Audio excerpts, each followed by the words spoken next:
What is going on, everybody? So today I'm going to do another video talking about 3 mistakes you need to avoid making when One Piece investing. I did a part 1 on the channel already. If you want to go watch that, it was one of the first videos I put out. I think all the advice in that video still applies, except for maybe point 1 where I talked about the 4 Asia boxes. And I still think 4 Asian boxes aren't going to do as well long term. You're probably just going to have the regular English booster boxes having a little bit of a premium on them, but there are no differences between the cards. In that video, I said because of copyright laws, there was a little bit of a difference between the cards. Apparently there isn't, so that's good. But in this video, I want to give 3 different pieces of advice to avoid making. We're going to start off with number 1, which is putting too much money into the wrong set and the wrong product. And what do I mean by this is, we need to look at One Piece as a long-term investment, and this might be almost like a 4th mistake that we could add to the videos.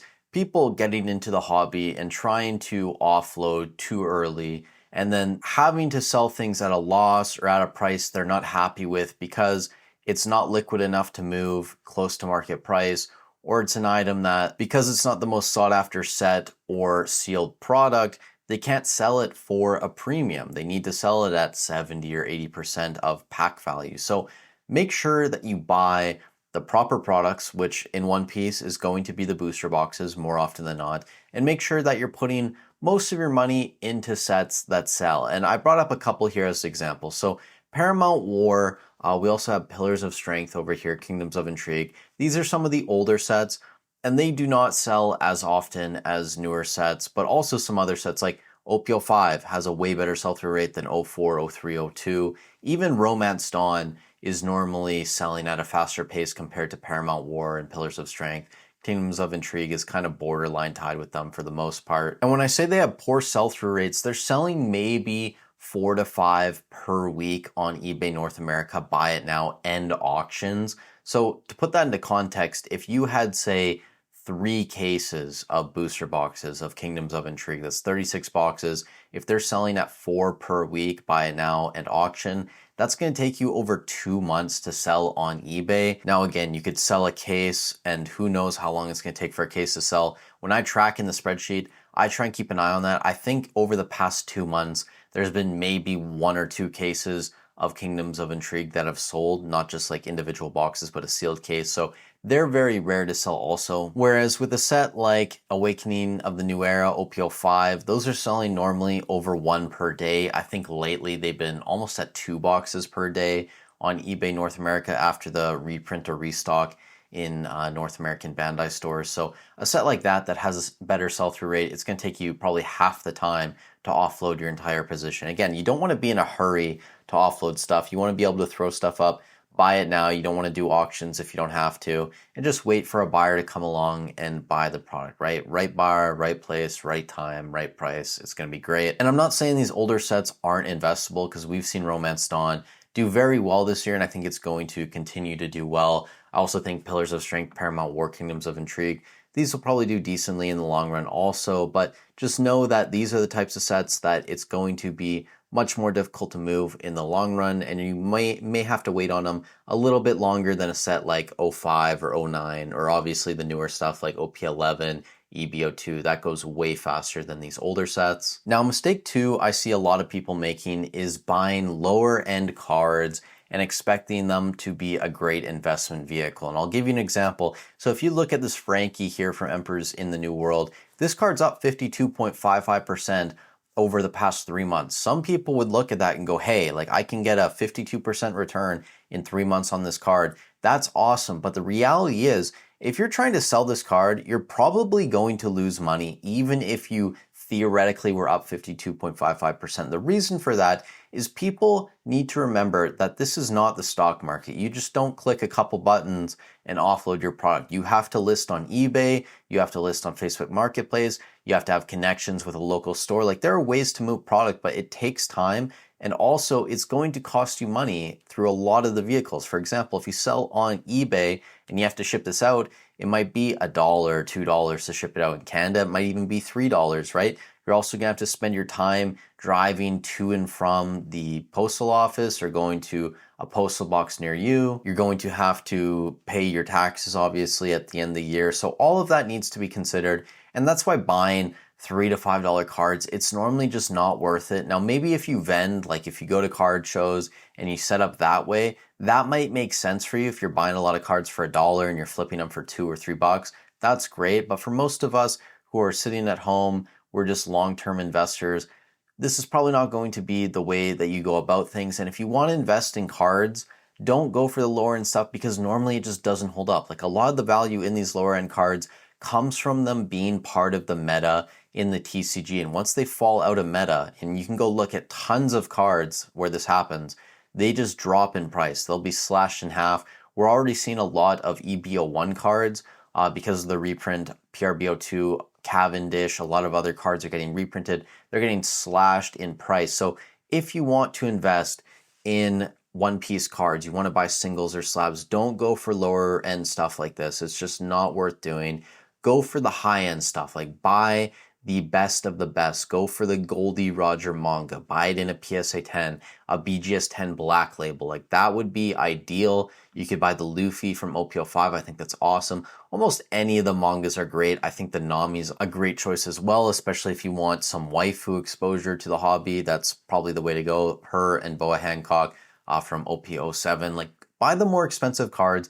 Not just because they're more than likely going to be the most sought after in the future, especially if the collecting side of the hobby continues to grow, but also because they are, $500 to $1,000 to $2,000-$3,000, it's more worth your time to sell them. And not only that, the percentage of your sale that goes towards shipping is going to be limited. So for example, if you're selling a $5 card, but it costs you $2 to ship, that's 40% of your revenue gone. Whereas if you're selling a $2,000 card and it costs you $2 to ship, that's what, like 0.1% of the entire sale. So you need to think about things that way, consider your time, and then just consider which cards are actually going to be the ones people want in the future. It's not going to be some random Borsalino card from Wings of the Captain. It's not going to be some random Frankie. I mean, I love Frankie. Frankie's an awesome character. I'm around episode 300 now, so he's finally in the series, and I'm getting to watch him a little bit. Great character, but this is not going to be a card that's worth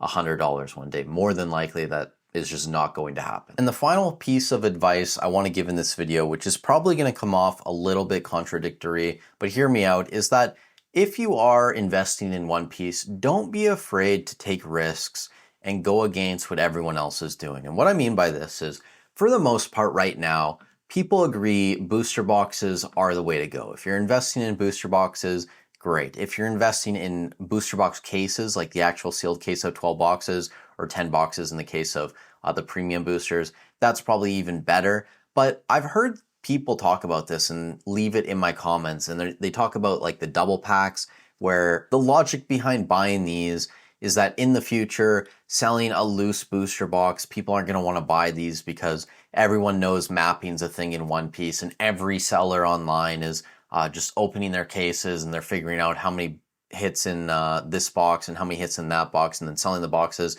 that only have 2 hits and keeping the ones with 3 hits or opening those ones. And look, I think that mapping and people selling off their dud boxes and packs is definitely a thing. It happens, but I think it's incredibly overblown. Guys, if you just buy from a reputable seller like Hobbiesville or another big store, you're not going to deal with this issue.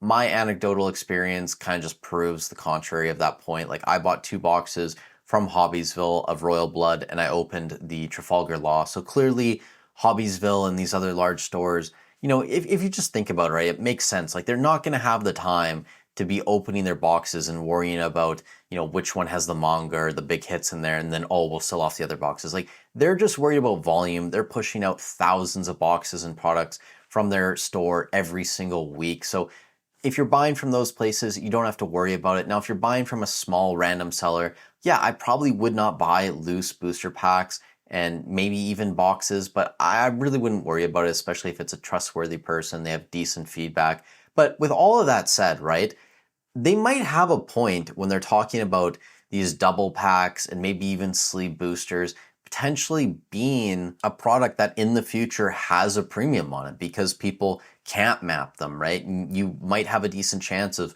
pulling a manga card or a special rare out of these.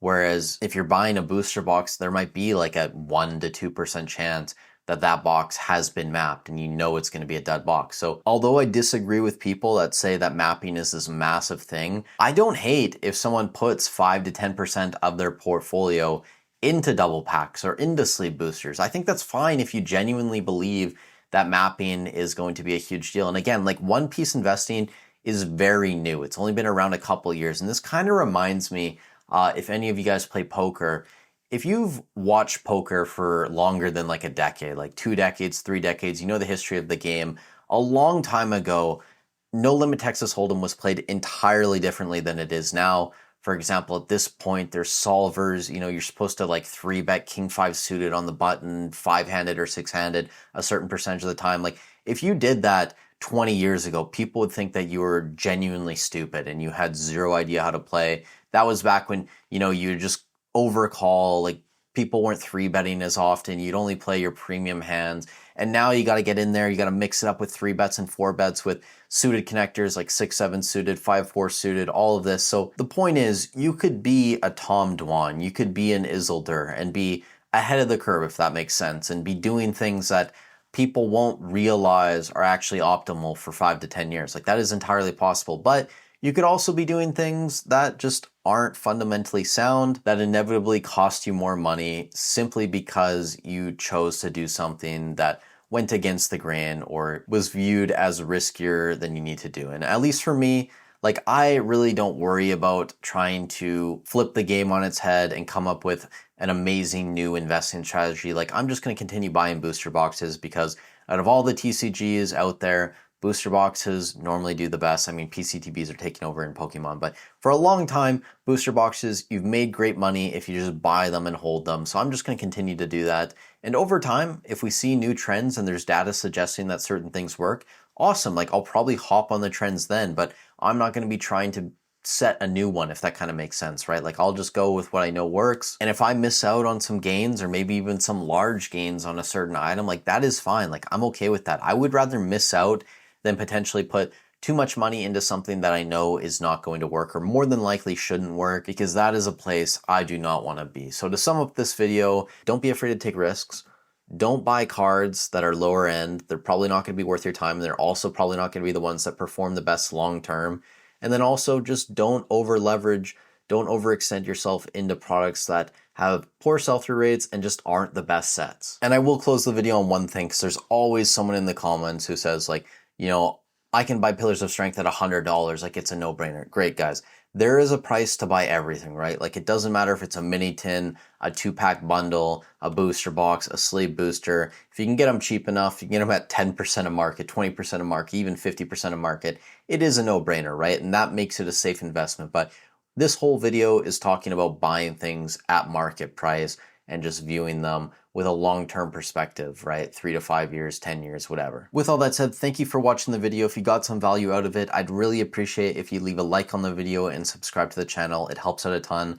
Also, check out my One Piece and Pokemon investing spreadsheet in the description down below. Tomorrow, we'll be doing the One Piece manga update for the top 20 cards. That'll be exciting. Also, if you're shopping on eBay, TCG Player, Hobbiesville, I have affiliate links down below, free and easy to use. I get a small kickback, so it's a great way to support the channel. Stay safe wherever you guys are in the world, and I'll catch you in the next one.